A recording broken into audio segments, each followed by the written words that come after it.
I'd like to thanks. Thank you, everyone, for joining. We're so glad to have you here with us today.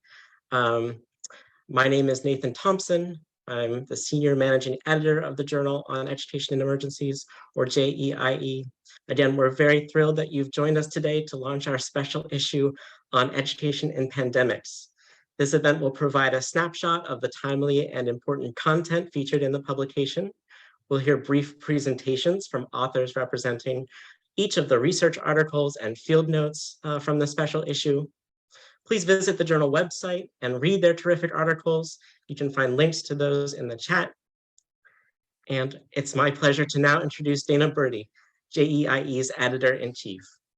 Dana Burde is Associate Professor and Director of International Education at New York University's Department of Applied Statistics, Social Science, and Humanities, and Associate Faculty at NYU's Politics Department and at NYU's Center for Practice and Research at the intersection of information, society, and methodology, known as PRISM.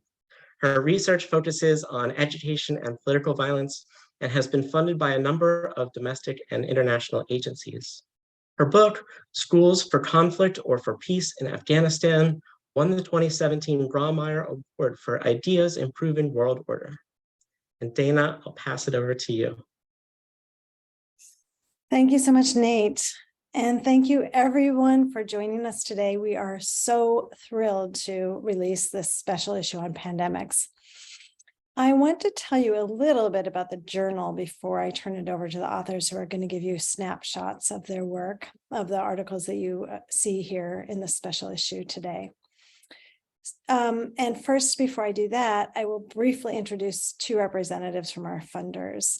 We're thrilled to have them here with us, and you'll hear from both of them today as well. For Porticus and education.org funders, they both have representatives here. Actually, I'm sorry. First, I'm going to tell you a little bit about our work at the journal. Many of you know about the journal on education emergencies, but what you may not realize is that we maintain an entirely open access model of publication, while at the same time adhering to rigorous academic standards.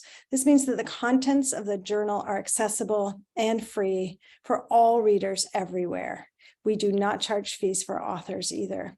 We do not limit access only to those authors who are able to pay, who have resources to raise funds to pay for their fees, thus maintaining a truly open access model of publishing and promoting equity in the field. In keeping with our priorities, this special issue provides actionable data for policymakers who are hoping to improve the learning outcomes of children living in emergency contexts. The rigorous research and cutting-edge field notes contained in this issue continue our efforts to support equity and social justice in the production of knowledge and dissemination of evidence for the field.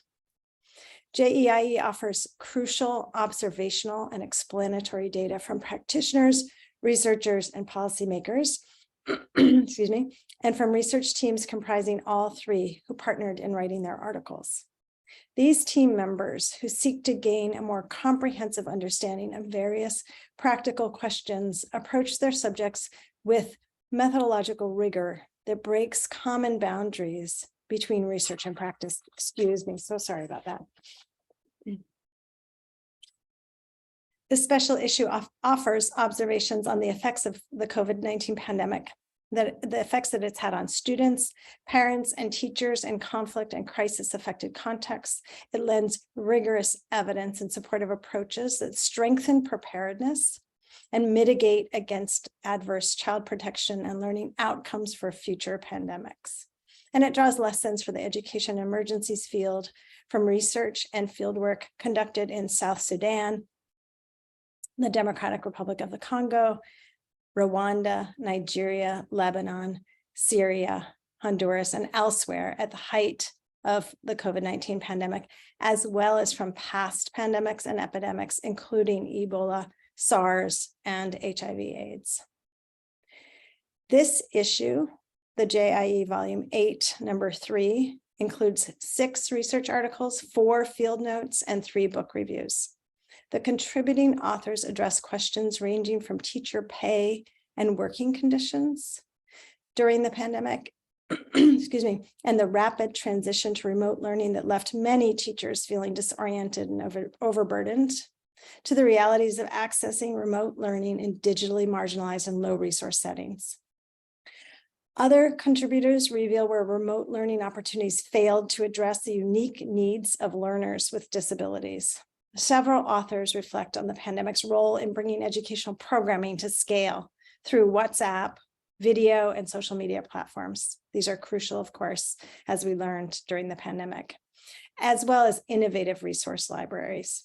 Finally, this issue provides a sustained focus on learners' own experiences of the pandemic, which, as you will hear in a few moments, intersect with learners' caretaking obligations as, for example, adolescent mothers, with some of them being cast as dangerous or radical because they are also students in a chronic school, or with other dimensions of their identities.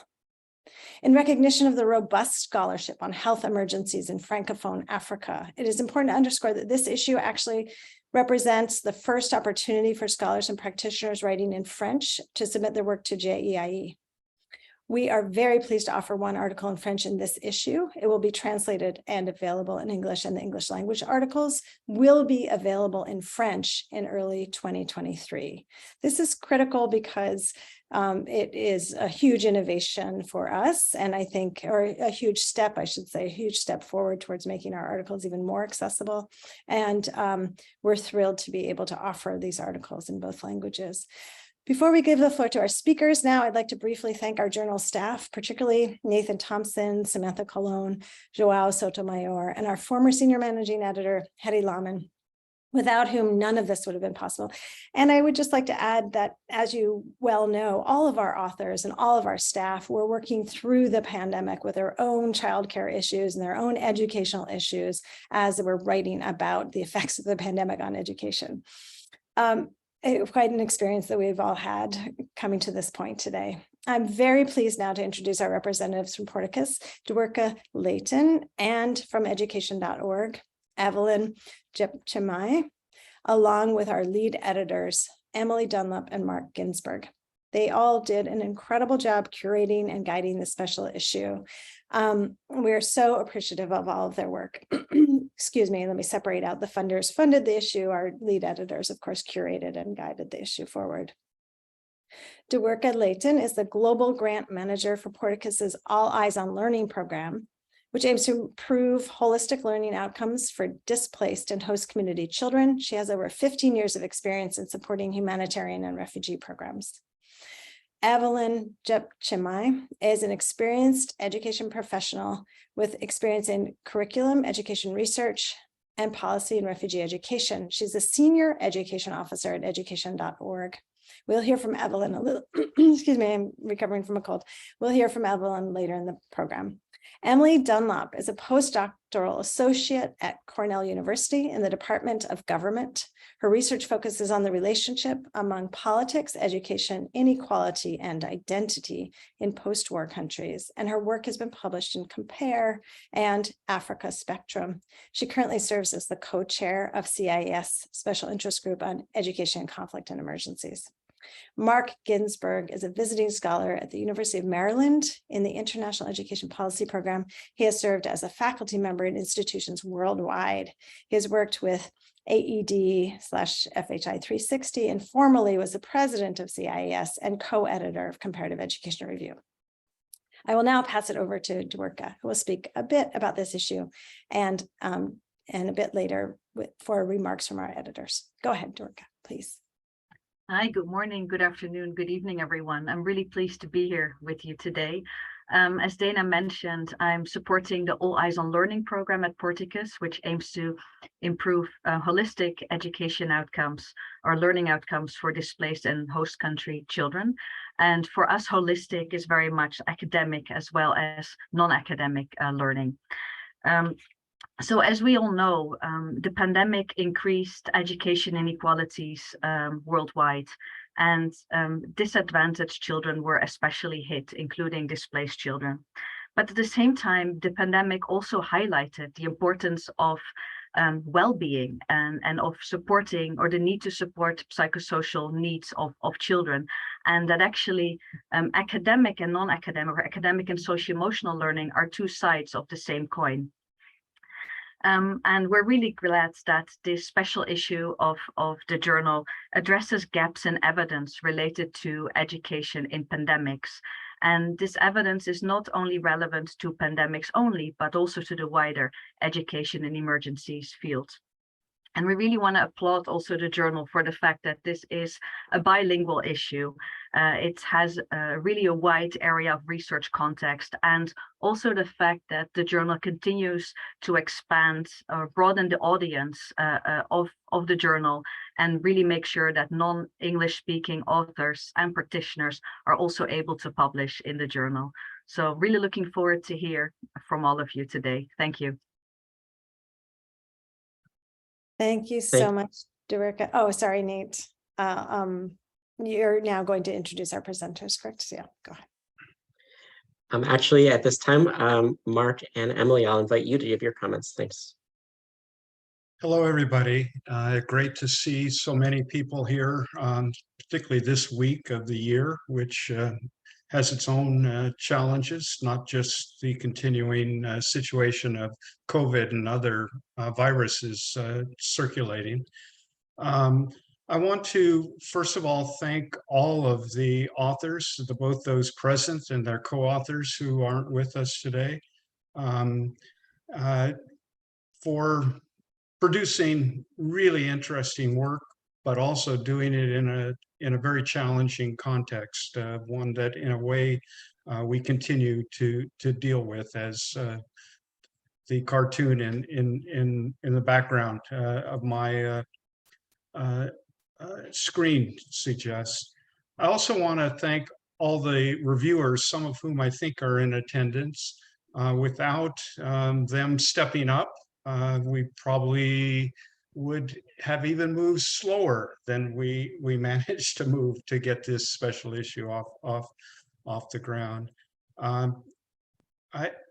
want to acknowledge the important role that the editor, Dana Burde, editor-in-chief Dana Burde, and her team,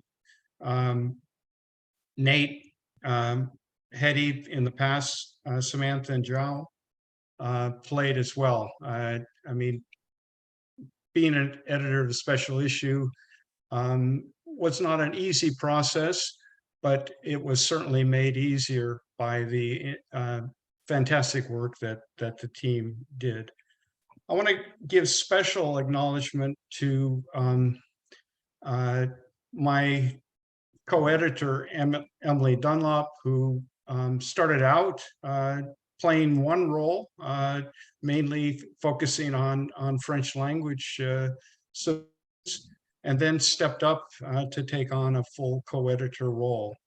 And I also want to acknowledge Rhonda Zachary from education.org, who started the process as a co-editor, and for reasons related to her work and the continuing challenges all of us are facing, had to step back before we went to press. Dana's already acknowledged the sponsors. I won't do that. Just a few words about why we did a special issue on pandemics and education in pandemics. I guess for all of us, it's very clear that pandemic is a major part of our lives and a continuing part of our lives. And in the future, maybe. But of course, this is not the first global pandemic to have an impact on people's health and lives and on education. I mean, one can go back, excuse me, to the 6th, 14th, or 18th centuries and look at plagues. One can look at the Spanish flu about 100 years ago, HIV, AIDS, Ebola, etc. We are not, as a human species, immune to the effects of viruses and other health emergencies. And this had an enormous impact. last estimate is over 6 million deaths worldwide. The number of individuals who were forced out of school at some point during the pandemic is astounding. That schools shut down in 98% of the countries worldwide. And in addition to the overall impact, which sort of frames this special issue, we have to note that the experience of the pandemic is anything but uniform. Across countries, there are dramatic differences in the way the virus affected the population health-wise, in terms of economy, in terms of education for sure, in part because of decisions by government officials, but also by individuals and non-governmental organizations.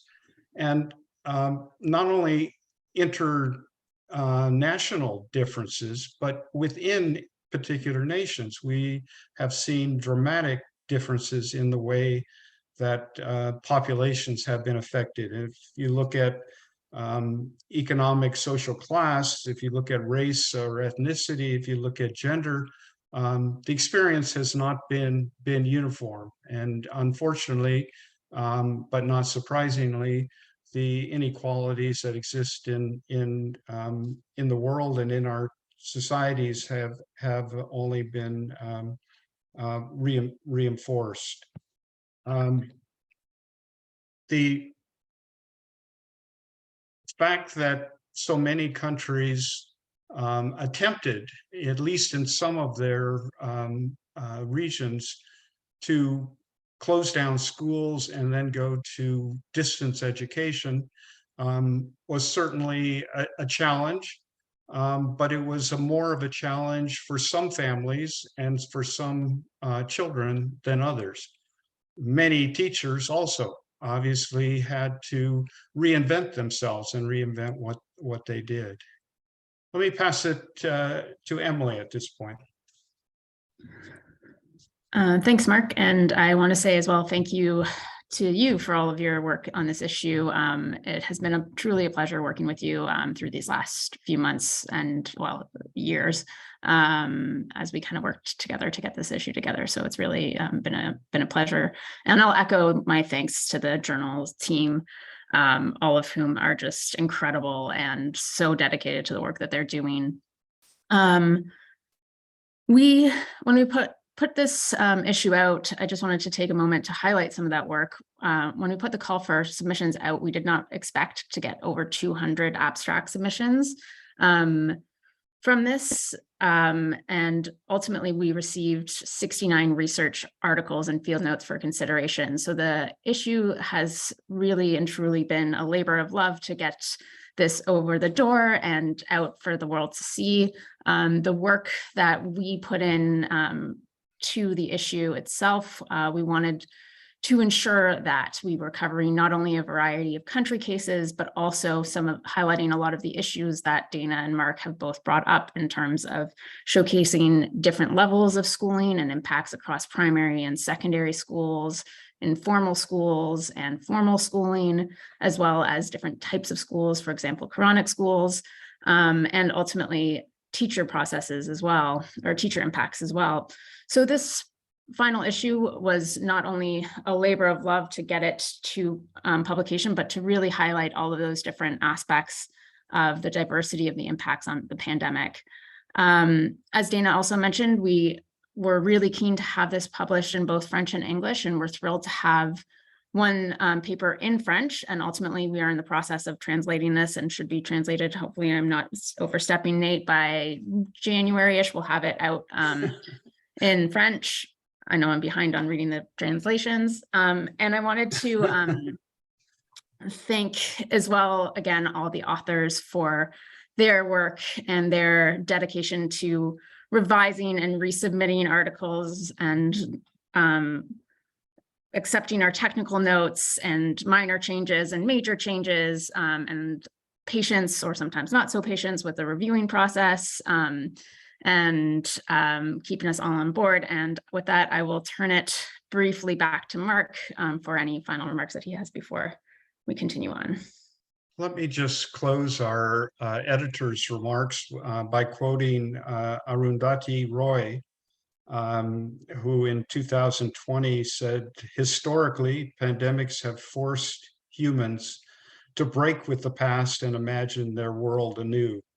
This coronavirus is no different. It is a portal, a gateway between one world and the next." Over to you, Nate. Thank you so much for those comments, Mark and Emily. It's my pleasure to now introduce our panelists.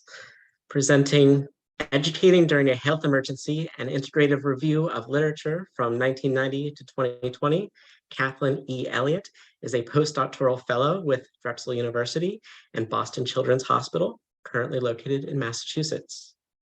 Presenting Implementing Free Primary Education in a Crisis Context, COVID-19 and Education Reform in South Kivu, Democratic Republic of the Congo, Jean-Benoit Felice is a senior lecturer at the University of Edinburgh, currently located in Edinburgh. Presenting Home Learning for Children in Low-Income Contexts During a Pandemic, an Analysis of 2020 Survey Results from Syria and the Democratic Republic of the Congo, Sue Lynn Corcoran is a research associate at Manchester Metropolitan University and the Enabling Education Network, currently located in Manchester. Presenting Scapegoating the Usual Suspects, Pandemic Control and the Securitization of Quranic Education in Northern Nigeria, Hannah Huckner is an associate professor at the University of East Anglia, currently located in London. Presenting The 2020 Pandemic in South Sudan, an exploration of teenage mothers and pregnant adolescent girls' resilience and educational continuity, Fatima Ali is a PhD candidate at the University of Maryland, currently located in Maryland. Presenting School Leaders and Teachers' Preparedness to Support Education in Rwanda during the COVID-19 emergency, Philip Leonard is the Uganda Country Director for Laterite, currently located in Uganda. Presenting Improving Social Emotional Health, Expansion of Teacher and Student Wellbeing during the COVID-19 crisis in Honduras, Gustavo Payan Luna is Chief of Party for Juntos Aprendemos Colombia with Partners of the Americas, currently located in Bogota. Presenting The Sandbox Model, a novel approach to iterating while implementing an emergency education program in Lebanon during the COVID-19 pandemic. Michel Bourguignon is an independent research and evaluation consultant, currently located in Brussels. Presenting Remote Family Engagement through Virtual Tutoring, an emergency response to support children, families, and students. Carmen Sherry Brown is an associate professor at Hunter College, currently located in New York. And finally, presenting Project-Based Learning as an Innovative COVID-19 Response, Aishwarya Shetty is an education specialist at Education Above All Foundation, currently located in Sweden. Panelists, we have a very full schedule today, as you know, so as a kind reminder, please keep your presentation to 3 minutes. When you see Joao, our technical editor, share his screen, turn his video on rather, that means you have about 20 seconds left to wrap up your presentation. Our managing editor, Samantha, will share her screen and advance your presentation slides for you. So please let Sam know when you'd like her to move to the next slide. And Sam has been busy putting the titles of each piece in the chat, and importantly, acknowledging the co-authors who aren't with us on the call. I think that's super important. And so, Kathleen, I hand it over to you as our first panelist. Thank you. Take it away. Thank you so much.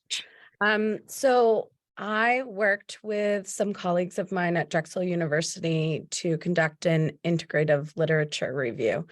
In the spring of 2020, we were watching the pandemic happen and said to ourselves, I wonder what we can learn from previous health emergencies.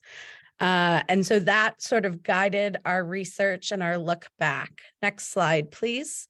So we looked at articles that focused on teaching and learning during Ebola, SARS, MERS, H1N1, HIV/AIDS, and the early parts of COVID-19. We used INEE's minimum standards framework to help organize our findings. And so you'll see with domain 1, what we found was that the literature represented the importance and the need for a contextualized response. And Mark mentioned this in his opening remarks, that what happens in communities is going to vary even within the same country. So the literature represented this, and then the importance of working together with community partners. In terms of looking at access and learning environment, we found that overlapping vulnerabilities created challenges to access. I know that's a huge surprise for everyone on the call. In particular, we saw that rural, poor, and minoritized populations, as well as students with special education designations and young women, had greater challenges accessing education.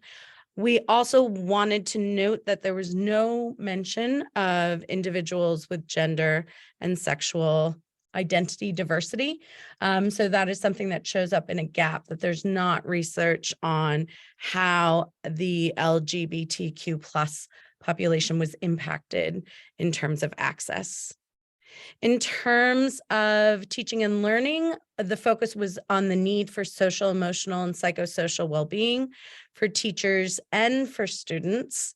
Looking at the teachers and other educational professionals, we found that there were increasing calls for technological, pedagogical content knowledge to be covered in teacher training programs, and also concerns about recruitment and retention of teachers.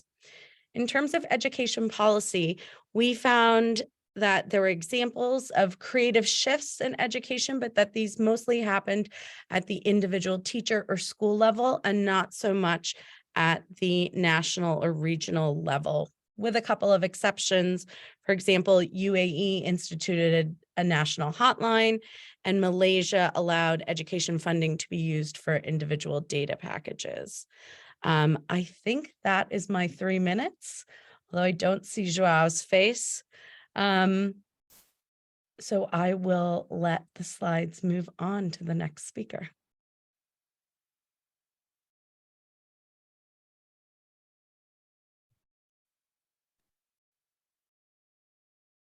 I can't see my slides. Not sure that it's me. Yes, sorry, just give me one quick No moment. worries. I've been having a technical difficulty. There we go. All right. So, hi everyone. Thank you very much for giving me a chance to present our work. As you can see on the slide, we're a large team of researchers. Now, our paper is part of a larger project called Building Resilience in Crisis Education. It's led by my colleagues Gauthier Marchais and Samuel Matabishi. I must say it was a pleasure working in French, and working in French greatly facilitated work with everyone in the team. So thank you very much to JEiE for this opportunity. In the paper, we examine what happens when the long-awaited abolition of most fees in primary education was implemented at the same time as the public health crisis, COVID-19. We use mixed methods and look at the situation in 55 schools in the Democratic Republic of the Congo, with a survey of more than 750 parents and over 150 qualitative interviews. We find that the free education reform is in part effective. That's what you can see on my slide, where you see that parents pay substantially less on education after the reform, even if some fees persist. I must note that our study is in 2 remote, rural, and peri-urban parts of South Kivu, Fizi, and Uvira, and I've heard that the situation is less clear-cut in other parts of the country. Next slide, please. So in the places where we did the research, the reform led to a substantial increase in school enrollment, As our data shows, this is mostly to the benefit of girls and children from poorer families. Now, what's really interesting is that the reform seems to mitigate the potentially negative effects of the COVID-19 crisis on school enrollment.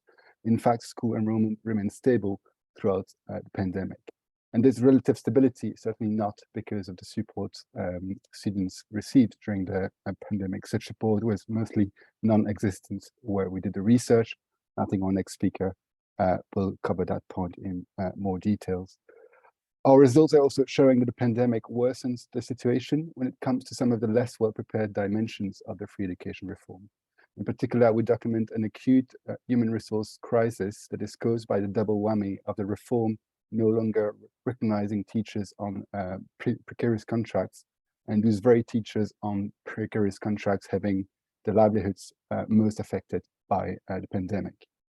And I'll finish here really just to conclude. We invite to caution when suggesting that immediate education reform can be a short-run fix to the disruption caused by health crisis. Thank you.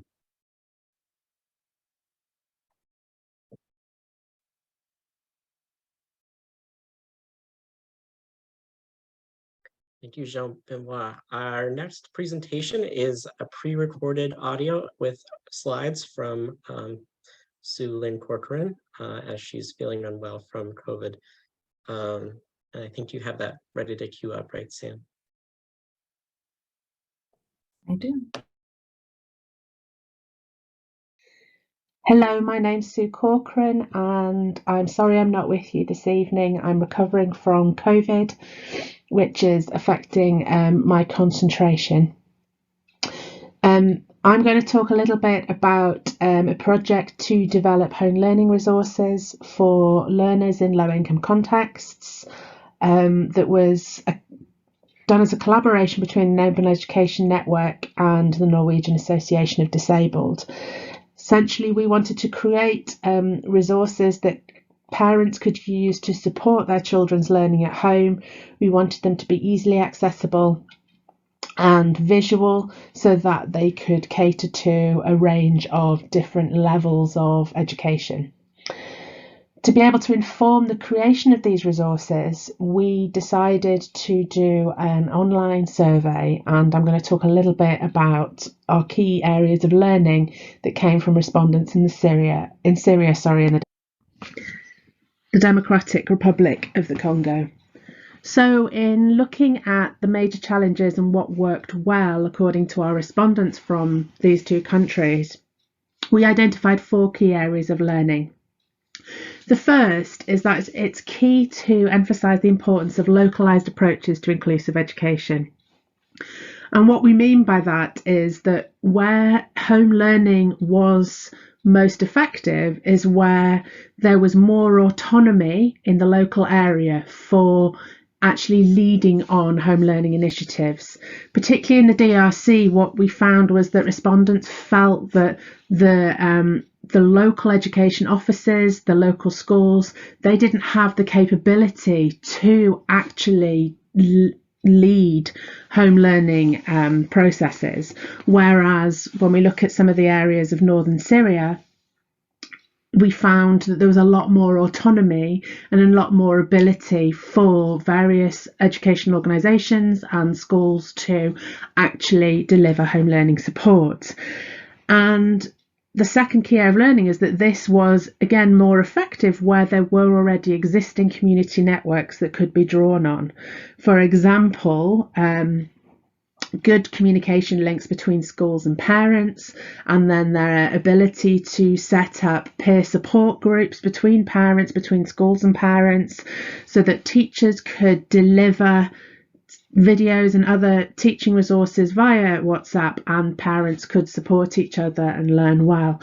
And so then in terms of that community network already existing, and then positioning teachers and parents as important community resources for education in general, but also education in emergencies. And these were really key then in terms of, if we're thinking about teachers and parents as important community resources, if we're thinking about developing these community networks, ongoing, it's important to build parents' confidence and help them to feel that they are able to deliver support for home learning. And that came out of the survey quite highly, was the stress and lack of confidence that the parents actually felt. And so we decided to develop our resources in such a way as to build parents' confidence in their ability to support their children's learning. So the poster, again, that we can see there contains lots of different activities in visual form. So we were aiming particularly in this instance at parents of low literacy levels, but then on the back of the poster was a lot more information about different activities that can promote learning at home. And then on the website, there are a lot more activities. There's a manual and various other bits of guidance that could actually help to develop home learning. These are particularly focused at primary school children, and there's also a special guide for ECDE, but it was, again, going right back to basics and developing parents' confidence in what is learning. So please do explore the website. Please do have a read of the report about the home learning aspect in Syria and the DRC. I'm sorry I'm not there to possibly answer your questions if I have been feeling too unwell to attend in person. So please do direct any questions to the email addresses that I have put on the slide for you, which I'm sure will be shared by the facilitator in the chat. Thank you very much.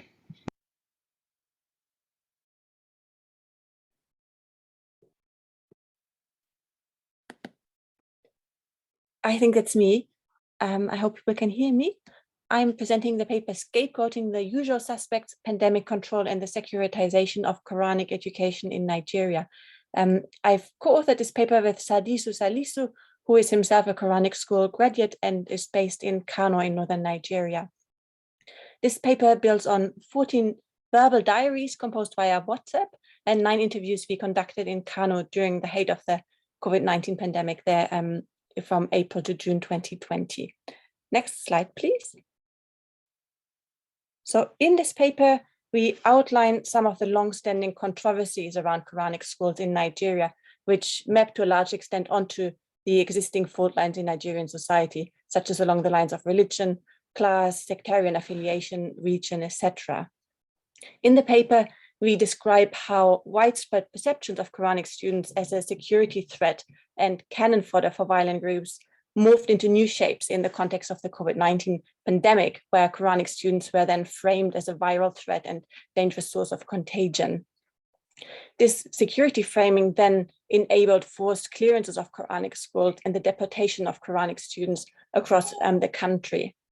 Now, these forceful and controversial measures in turn bolstered suspicions about the government's COVID-19 agenda, with many poorer people perceiving COVID-19 as a hoax and an opportunity for the government to push through pre-existing agendas, including with regard to Quranic schools. Now, what are the wider implications of our findings? First, we seek to highlight the need to explore why Islamic schools are often framed through security lenses and what longer histories these framings build on, and importantly, what such framings do in terms of the actions that they make possible, that they enable. Secondly, the paper highlights the importance of trust for a successful pandemic response. And we argue that education is a crucial domain for establishing such trust, given its symbolic importance as the arena where investments in the future are made. And that's me. Thanks very much.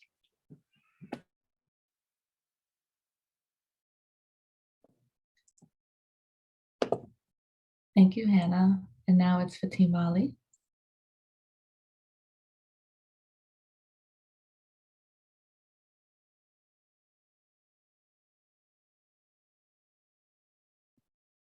I'm sorry, Fatima, I think you may be muted. Hi, sorry about that. My name is Fatma, and I'll be talking about our qualitative research study, which explores the resilience and educational continuity of teen mothers and pregnant adolescents in South Sudan during the COVID-19 pandemic. South Sudan has a significant history of sustained conflict, which has resulted in very little data about women and girls. The country has high GBV, child marriage, and fertility rates. For our investigation, relevant themes in literature centered on 3 aspects of adolescent resilience. These included resilience as agency, as an interaction of socio-ecological networks, and as part of social resilience. This research was supported by ADRA International and ADRA Norway, who provided us with an on-ground research team in South Sudan. They conducted semi-structured interviews with pregnant adolescents, teen mothers, and adults most knowledgeable who belong to the community. Our paper makes an effort to center the voice of adolescent girls about their experiences. We asked, how do teenage mothers understand their experiences as new mothers and navigate pursuing their education at the same time? How do adolescent girls who became pregnant during the COVID-19 pandemic understand their experience, and what support do they need to pursue their education further? Next slide, please. Next slide. So from our findings, the challenges that these girls faced included unmet basic needs, high levels of GBV, lack of agency in decision-making, and high domestic care burdens. In the face of these challenges on an individual level, despite a lack of optimism and hope, as well as control over their lives, these girls exhibited a willingness to continue their education and provide for themselves and their children. Socially, there appears to be a gap in community views about how young girls, and then how young girls view themselves. There is also a high degree of reliance by these girls on their own parents and families as opposed to their partners. Most of the girls do have role models who have finished schooling and are financially independent, whom they wish to emulate. Contextually, the view of education is very instrumental towards a means to a better life. There's also a dissonance in the community of how education is viewed as a good thing, but the community is unwilling to support the girls as they try to gain access to it and finish schooling. Support systems are lacking, especially from husbands and their families. Additionally, the experience and struggles of teen mothers is invisible, as are their contributions to the community. We made some recommendations based on the findings that we had, that INGOs and other organizations provide help with material needs and run awareness campaigns that center on the importance of education. Additionally, basic education programs such as accelerated learning, which can help girls get back into school, be resumed. And lastly, it's really important that this area has further research, especially given that there seems to be a mental health crisis in this vulnerable population. Thank you.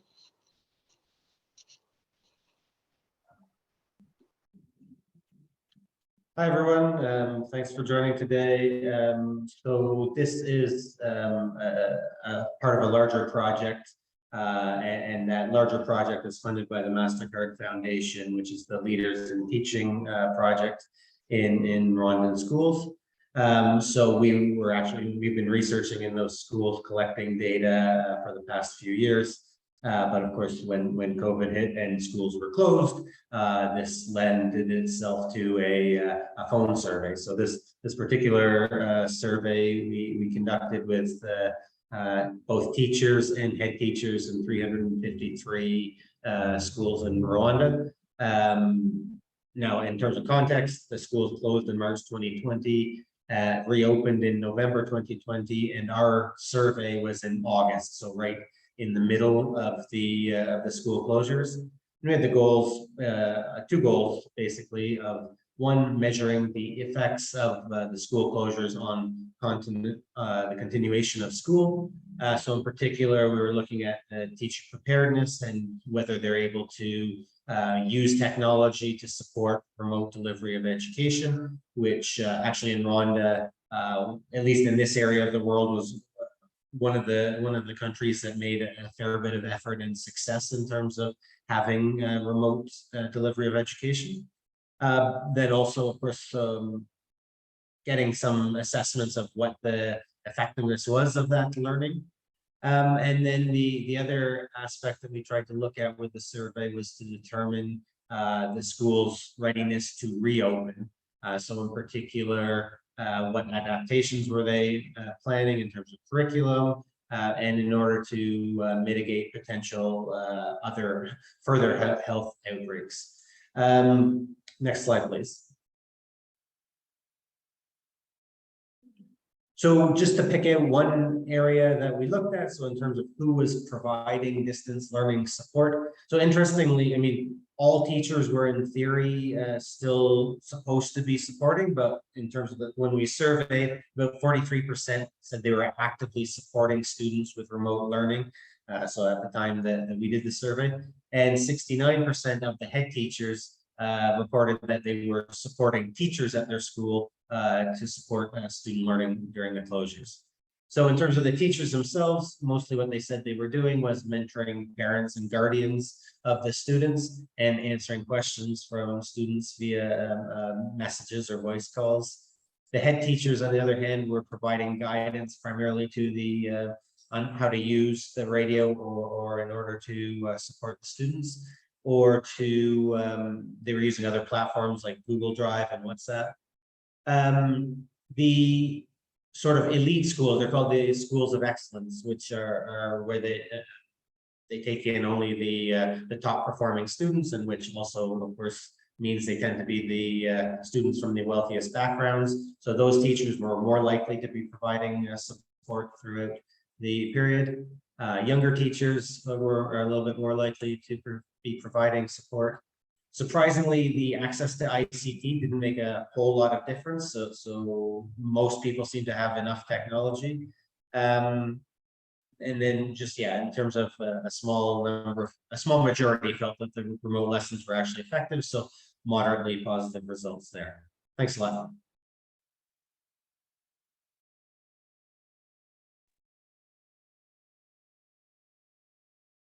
Hello, everybody. I guess that's my turn now. Thanks for joining. I'll do my best to keep my speed dating type of intervention quick. So the improving social emotional health, the expansion of teacher and student well-being during the COVID-19 crisis in Honduras is the article that I co-wrote with Craig Davis. This is part of the field notes. So I wanted to highlight that the article mostly focuses on turning the in-person pre-pandemic programming into virtual distance learning type of programming for a quick or rapid response to support our education stakeholders. And we share some of our analysis in terms of pros and cons of actually turning the pre-pandemic programming into the virtual one. So next one, please. There's basically, I wanted to highlight just some of the examples of things that we ended up turning into virtual programming. Focused mostly on social emotional learning for students, teacher well-being, and leadership in crisis, which is a program directed at principals of the schools. And I'll come back to the other 2 points towards the end. But so the process is still a project to foster safe learning environments, mostly in the context of community violence. But we were trying to address large issues of adversity and crisis and conflict. So when the pandemic hit in Honduras, and as most of the world, schools closed in March of 2020, we tried to, again, turn some of that programming into virtual, mostly using very low resource technology, because the target audience had limited access to technology, as some of my colleagues here have pointed out. So we developed a series of webinars and videos and Facebook Lives to focus on the SEL component for our students. We created this program called Instigated 504 because that's the country code of Honduras. And what I wanted to highlight about this is that we were also dealing in Central America with a out-migration challenge at the time, or still happening. And so it was a combination of COVID and mass displacement of Hondurans leaving the country for Mexico and the US. So we're trying to address both issues at the same time. And then the teacher well-being, so the Influencer 504 was a series of videos where we use the Castle framework in a series of short videos direct students, and we had the opportunity to work with the Ministry of Education to mainstream those videos nationally. So we went from working with 135 schools pre-pandemic to thousands of schools, and sending that message across. SEL mostly focused on self-regulation and self-awareness. The teacher well-being was turned into really restorative circles, and so an approach that has been very effective at bringing active listening at a time of crisis, and just promoting reconnect, between education stakeholders, a reconnection of relationships, active listening and empathy during a time where people were experiencing loss, anxiety, stress, and other sort of grievances. And the leadership in crisis was for principals with practical advice on how to handle and how to manage the challenges of dealing with everything that was going on. A couple of things that what helped as well was to work very closely with the Ministry of Education to develop the Safe Return to School in the Wake of COVID-19 national strategy. We were able to highlight or elevate this social, emotional learning and psychosocial support aspect of it, as the ministry and other ministries we know were largely focusing on the learning aspect of how to provide distance learning, math or reading or whatever. So we were able to elevate SEL and psychosocial support as a priority, and that became a national strategy. And then the other one was to support families as well. So we launched a campaign with national media called Securing Your Wellbeing, or in Spanish, Asegurando tu Bienestar, promoting SEL for families and caregivers. So a couple of things to highlight, and I'll close my remarks with that, is that we conducted a survey in October of 2021 among 101 principals and 382 teachers of only the 135 schools where we worked pre-pandemic, that received some of the online programming or the virtual programming. And over 90% of both principals and teachers concluded that the virtual programming helped reduce toxic stress, improve communications among the school community, and reduce internal conflict. And 88% of principals and teachers said that the SEL and well-being helped reduce school dropout. And that was a huge challenge because school abandonment and dropout, as others saw, or as others have stated, it still is a huge challenge. So those were some of the conclusions, and I'll end with that. Thank you.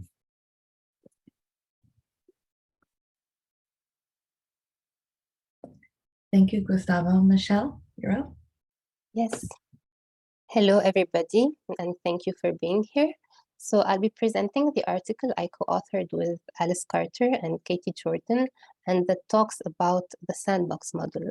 The sandbox model is an evaluation methodology that we propose in answer to a problem we observed happens often during emergency contexts, and that is that program evaluation is often deprioritized in these situations. Because of two essential reasons. The first is the lack of time, obviously given the context, but also resources, especially when we're operating in low socioeconomic contexts. And the second is the fact that there exists a gap between research and decision-making, whereby decision makers, including practitioners, have difficulty accessing and understanding research that could be useful for them to use in their policies or their program. So this is where we propose the sandbox as a solution, because the sandbox is an approach that can be implemented in real time. So as a program is ongoing, it occurs in like short and defined periods of time called sprints. And it actually also puts the practitioners themselves as the evaluators or the researchers. So it allows to address all these challenges that typically exist and that we talked about. In short, I'm going to explain how a sandbox model works. It operates in three essential steps. First is to formulate assumptions about what we think work or does not work in the program we are implementing. Secondly, we design experiments to test these assumptions, but here we're really talking about small and simple experiments that could either validate or invalidate the assumptions we have. And Third, based on the results from these experiments, we take the learnings, we incorporate them in the program and iterate it. We could use several iterations for us to improve our program and to get to the desired result. In our article, we use a case study for our sandbox. It's called the JEiE program. It is a program that is implemented by an organization called JEiE, which provides education for Syrian refugee children in Lebanon, and that had to shift to a distance learning program during COVID-19 using WhatsApp. So despite the program working, the organization observed that there were still challenges remaining with the engagement of some students, and it wanted to understand the causes of these challenges and alleviate them in order to improve the program. And this is where the sandbox model comes in. If we can go to the next slide, please. So for our JEiE sandbox, we use a specific sandbox tool. It's called the 6Ps framework. It is developed by the EdTech Hub.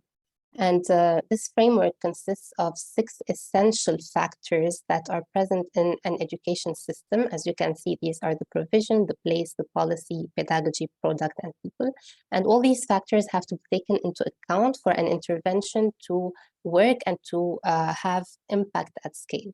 So we use this specific tool and we apply it to our JEiE program by designing the corresponding assumptions and interventions.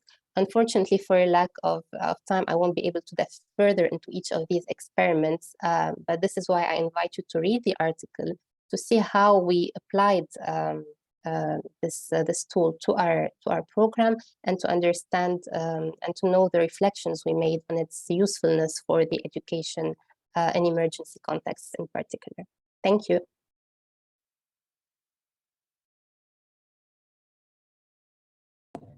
Thank you, Michelle. Carmen, I'll pass it over to you. Hi, everyone.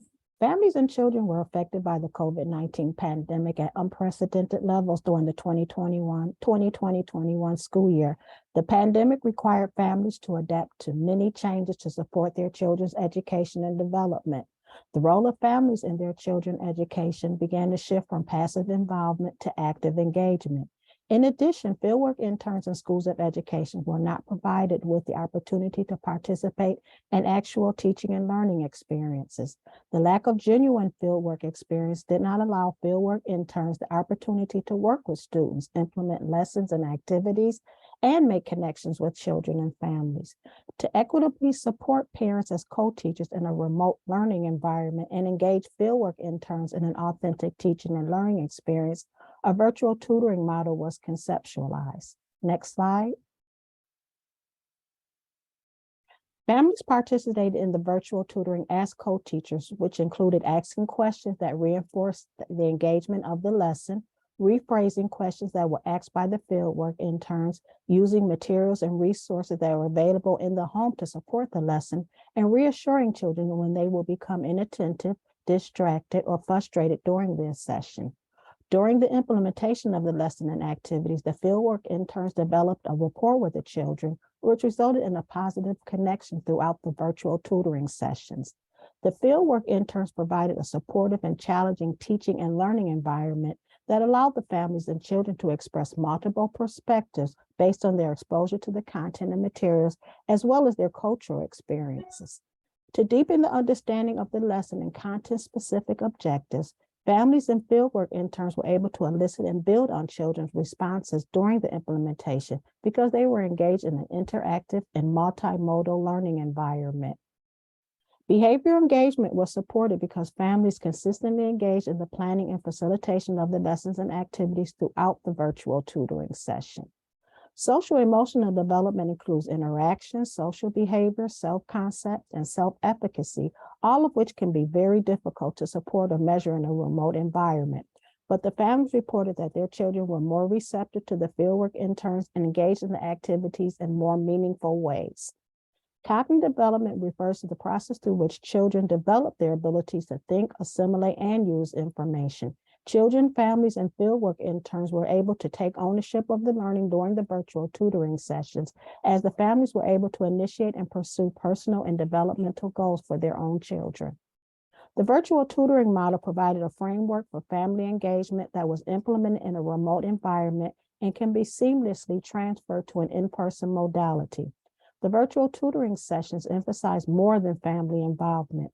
The model supported families in sharing the responsibilities for their children's participation, while also providing them with a voice in their children's learning and development. Thank you. Thank you, Carmen. Ashwarya? Hey, everybody. I'm from the Education Above All Foundation, and I'm here to share about our work during the pandemic, captured in the journal article written by Lina Zahir and Janvi Kanoria. As you know, internet and device-based remote learning solutions dominated the global education response during the pandemic. However, learners in extremely under-resourced contexts, most of whom were disconnected digitally, were at a great disadvantage, exposing them to potentially higher learning loss and dropout rates.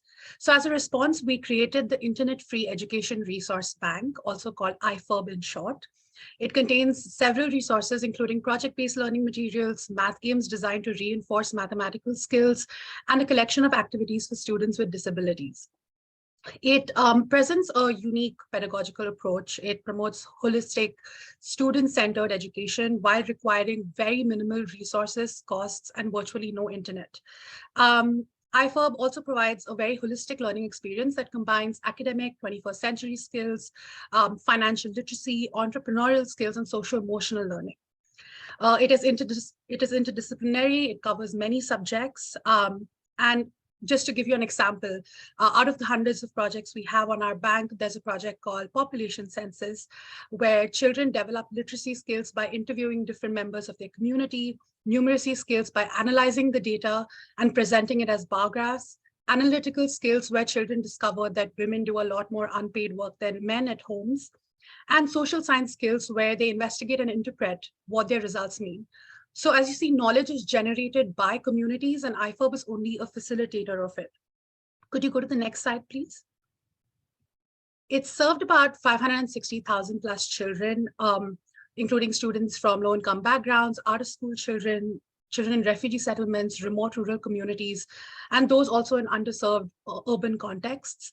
We piloted it in 5 countries, Kenya, Lebanon, India, Zambia, and Pakistan, by over 20 organizations. The solution is versatile and flexible enough to adapt to different contexts. For example, it has been implemented through phone calls and SMS for communities without smartphones, also through WhatsApp who did have access to smartphones. Some students also received printed materials through door-to-door dissemination. Some of the projects were implemented through wall paintings in villages. And where students could gather in person, they met in community facilities and grounds with the help of local volunteers. Projects have also been used by teachers in classrooms as part of lessons in contexts where schools were partially open. The solution attempts to break barriers between formal and informal education. It combines PBL with activity-based learning, which is also reflected in the detailed accompanying instructions and guides included to assist implementers. And the instructions are extremely clear and simple, so that even novice teachers and parents of different literacy levels can facilitate it for their children. It is a way of introducing PBL in extremely low resource contexts where there's a shortage of teachers and without the need to incur a large time or resource investments. We did not use standardized assessments because partners were free to select and adapt projects to ensure relevance to the learning needs and student environment in their contexts. However, pre and post tests were conducted for each project. The triangulation of this assessment data with qualitative data collected through surveys and focus group discussions demonstrated how IFERB was effective in providing a learning solution, providing access to learning in the sense that all the materials needed for learning to happen was available in the comfort of their own homes. It promoted different types of learning, promoted positive attitudes and mindsets in not just students, but also teachers and parents. And it was effective in serving as an emergency response in very diverse emergency contexts. Some of the key lessons we've learned through these pilots was around leveraging the expertise of local educators and organizations to adapt the principles of PBL to their context. A big learning was around building not just effective partnerships, but also meaningful and sustainable partnerships with parents and local communities. And lastly, and most importantly, supporting students to cultivate a sense of independence in and ownership of their own learning journey, which you can read more about in our article. Thank you. Thank you so much, Ashwarya. Nate, I'm going to hand it back over to you. Thank you, Sam, and thank you to each of the panelists for sharing your work. Again, it's a privilege and a pleasure to have included it in this special issue. I'd now like to invite Evelyn Jepkeme to speak. Again, Evelyn is the Senior Education Officer at education.org. Evelyn, please, your remarks. Thank you very much. I think I'll start by reading a remark from my CEO, Dr. Randa Grob-Zachary, who was involved in this process. I'll just go ahead and read, and then I'll make a few remarks later. It was really a pleasure and my true honor to be invited to be a guest editor for this very special and important edition of the Journal of Education in Emergencies. Through COVID pandemic posed such tremendous challenges, as we all know, and yet through it all, many have shown their tremendous resilience. And as a sector around the world, in many places, we are all the stronger for it. I want to thank all the colleagues at the Journal and at the INEE for their tireless efforts to bring this ambition to reality, and especially also to foster and support a much wide range of authors than is typically the case. Thank you, everyone. And I look forward to continuing with our collaboration in future. I'm delighted that our colleague, Dr. Evelyn, myself, is able to join on our behalf. So that is Dr. Randa. And really for all of us at education.org, we are very excited to be part of this process.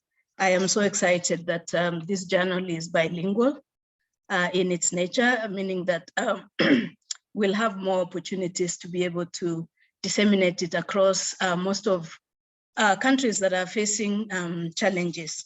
I happen to come from a background of education in emergencies. I was working with refugees in Kenya, in Uganda, and in South Sudan. And I just wanted to mention that an effort like this is really critical for the sector, particularly in that area, because most of the time, policymakers do not have the tools to be able to use to make decisions. So often it's ad hoc decisions that are made as the time is. And I think Mark mentioned earlier that we are moving into a new environment. We are trying to sort of recalibrate the education sector after the pandemic. And so at education.org, we really value the availability, but also the use of evidence. And so in this effort, we partnered together because we want to democratize education evidence and elevate voices that are not typically heard. And you know, from my experience in the refugee context, there is a lot of experiences that we don't often take into consideration. And because often policymakers have never been refugees, it's difficult for us to understand what being a refugee is like. And so I think studies like this bring that very close to the policymakers, hopefully, that they can be able to put themselves in the shoes of those that are in difficult contexts, so that we can build resilience, not just for those in vulnerable situations, but also for the entire education sector. I think almost every learner today is vulnerable because of the pandemic. And so there is a lot to be learned from the studies that have been presented here. And I want to thank all the authors and all the editors for a tremendous work that you have done. Thank you all very much, and congratulations for this special issue.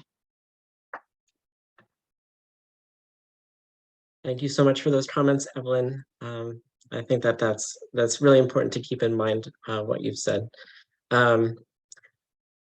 With the remaining time that we have, I want to open it up for our question and answer segment of the event. There's a Q&A feature in Zoom. You may put your questions there or in the chat. If you have a question for one of our specific authors to answer, please note their name.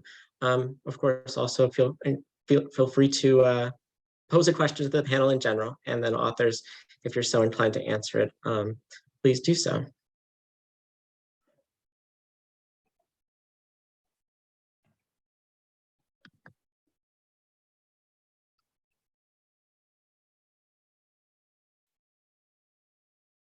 It's a bit of a quiet group today in terms of the question and answer. I wonder if Mark or Emily, as our editors, if you've got a point of discussion you think we can get into, I invite you to pose a question, or Dana. I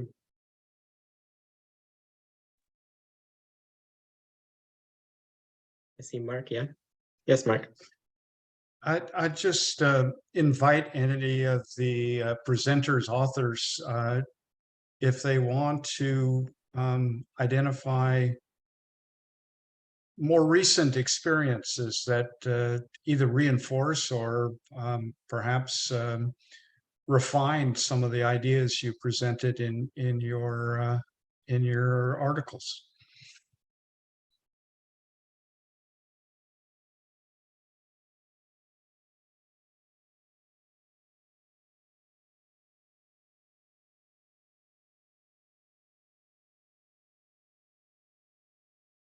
If I can make a suggestion, I wonder if Gustavo, you could say a bit more about how in the expansion of the programming in Honduras, it's actually become transnational, and there's been some development of programs that have brought it to scale, not only across Honduras, but also in other countries. Do you want to speak about it at all? Sure.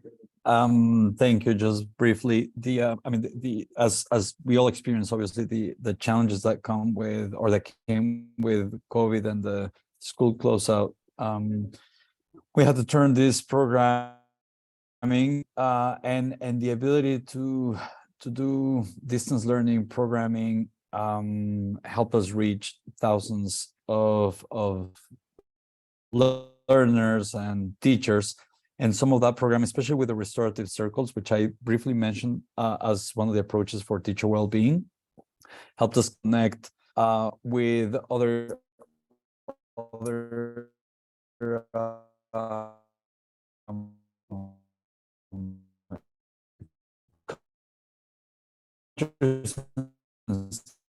stakeholders across the region.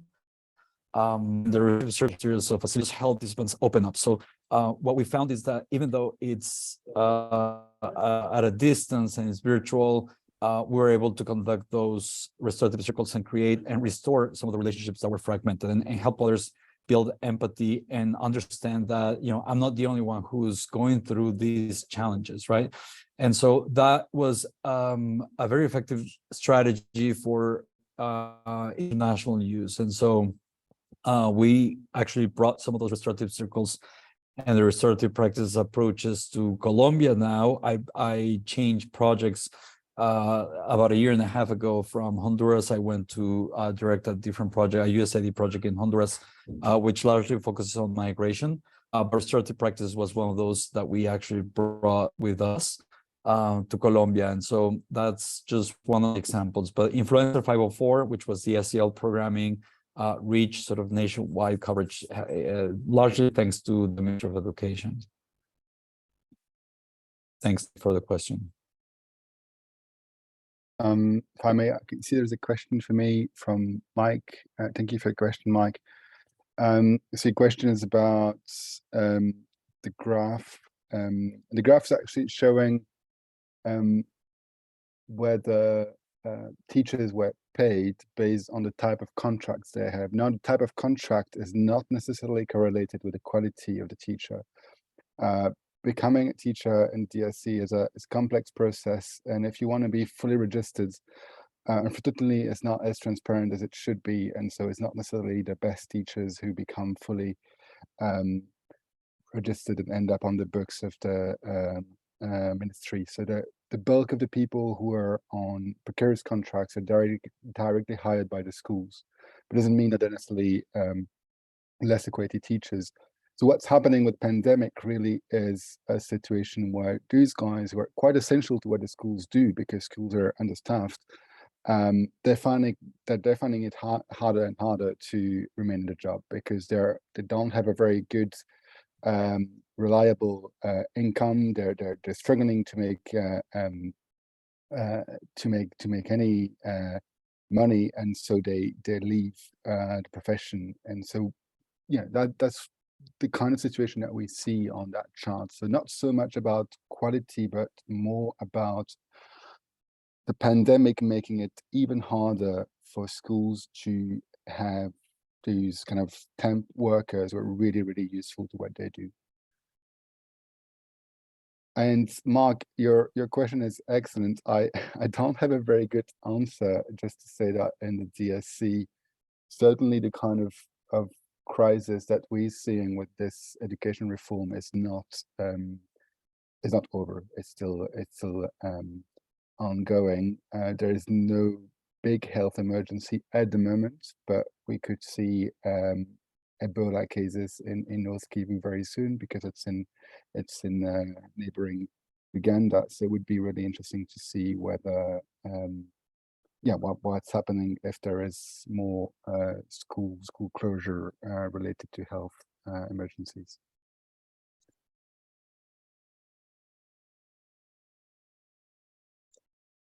Thanks, Jean-Benoit. I want to take some of the questions that I see in the chat, which is amazing. Please continue to post some questions in the chat, and invite Aishwarya to give a response on 2 questions here. The first being, where can folks find out about the IFERB, and how can they access these wonderful project-based learning resources? And secondly, you mentioned that a standardized assessment is not used. So how is pre and post assessment of the learning as a result of the content on the IFERB done? Sure.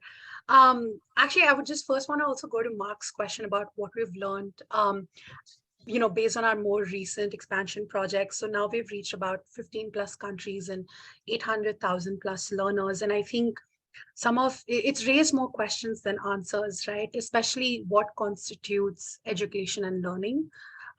Why are we reliant on formal education systems when there's so much knowledge within the communities? And I think our biggest learning has been that when we talk about access to learning, we're not just talking about access to schools, we're just talking about access to education. And it's so important to de-link schooling from education. And I think we've seen magic happens, for teachers, for students, for parents, when you give them the ownership to design their own learning journey versus prescribing it to them, because then learning becomes more meaningful, it becomes more relevant. It breaks out of this Northwest hegemony of what constitutes education and schooling. So that's just, a thought out there. And it's something I'm still exploring, especially when we're living in an increasingly capitalistic society and we're constantly relying on institutionalizing education. How do we break out of that barrier?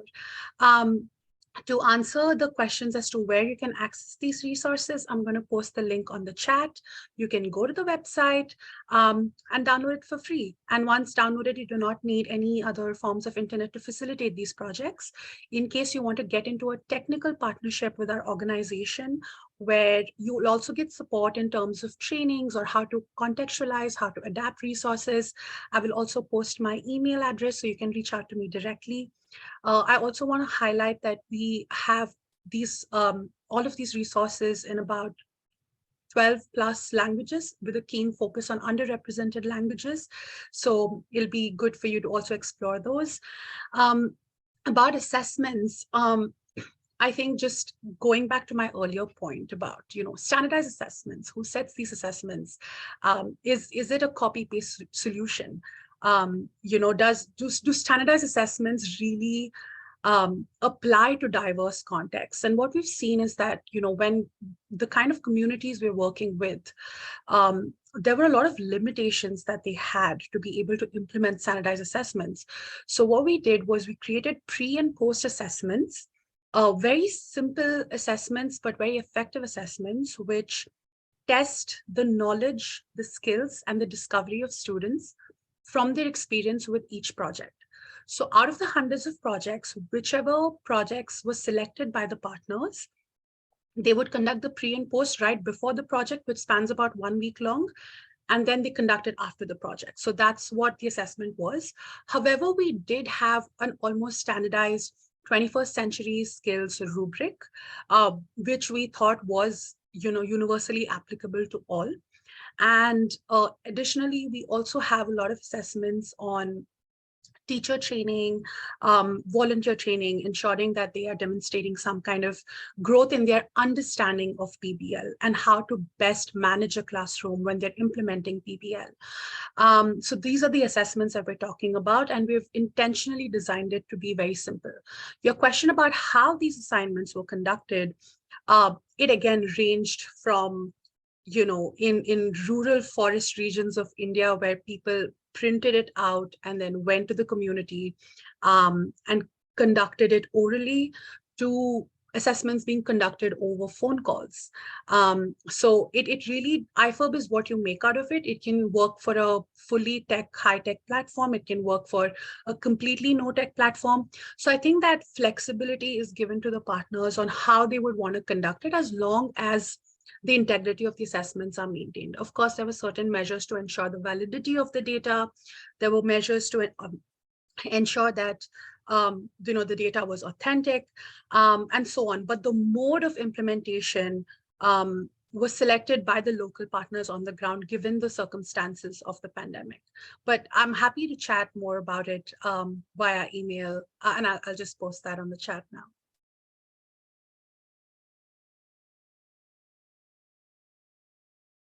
Thank you so much, Aishwarya.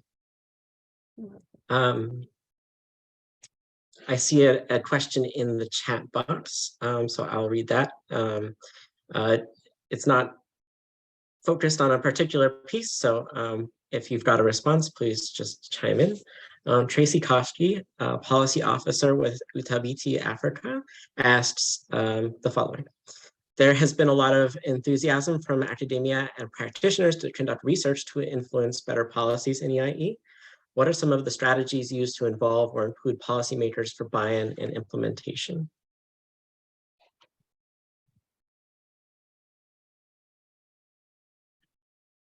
I wonder, Kathleen, if from the integrative review in domain 5, do you want to speak to that question about at least opportunities for policymaking coming from the literature in pandemics? Yeah, I was thinking that one of the things that I wish I had more time to talk about in my 3 minutes was that we found that there was really an absence of efforts at the national level to approach sort of this creative problem solving piece. And I know that's challenging because policymaking is messy and it's not fast. And in emergency settings, we need to be thinking about time and efficiency. But I think especially as the pandemic is sort of lulling down, one of the things that governments and policymakers can be thinking of is how can we decrease vulnerable populations in between health emergencies. So looking at states with well-developed social welfare systems like the Nordic countries, those have systems that sort of prevent some of the pre-existing vulnerabilities from being exacerbated during emergencies. And I think this is true whether we're talking about health emergencies or environmental disasters, weather emergencies, as well as conflict. That being said, there are some interesting, I mentioned Malaysia and UAE having some interesting responsive policies to the pandemic about reallocating funds and setting up advice lines. The other thing that was really interesting was that Israel implemented a program to expedite teacher training. And so that's another thing that national governments could look at. How do we train more teachers, maybe moving towards more of an apprentice model for those who already have a bachelor's degree. I also think that same thing could be applied to teaching assistants. If you don't have a bachelor's degree, what does an apprenticeship model for teachers look like, or teaching assistants? So those are some ideas from the literature, and also my my soapbox for greater supports from government. And so we're not all forced to rely on individuals and non-governmental organizations and everything.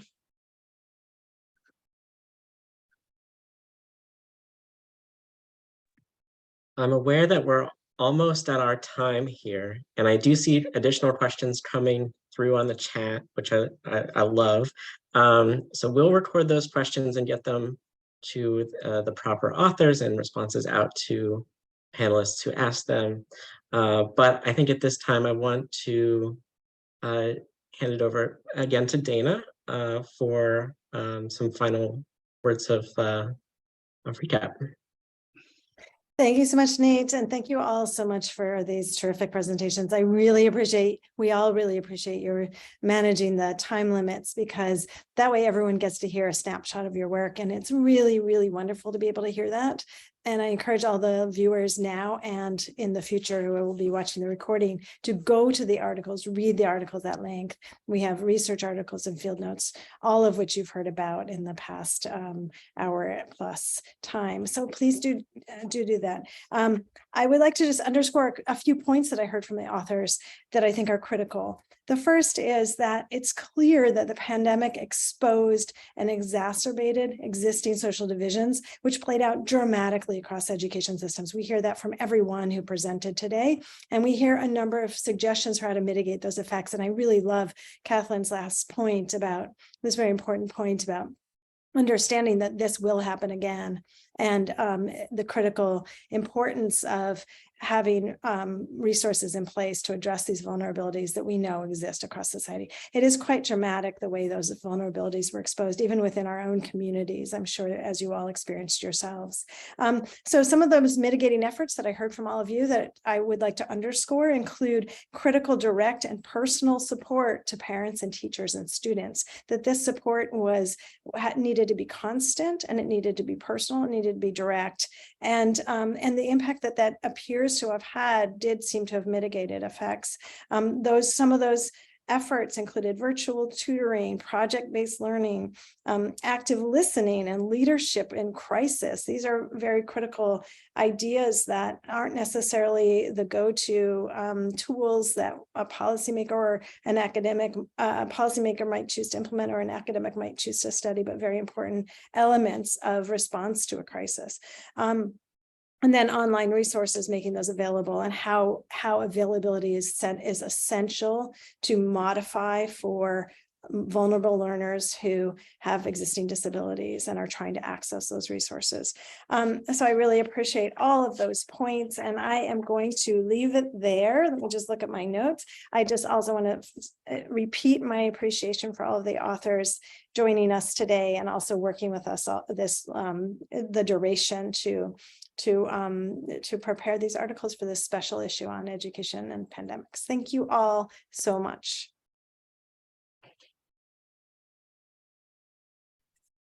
I think we're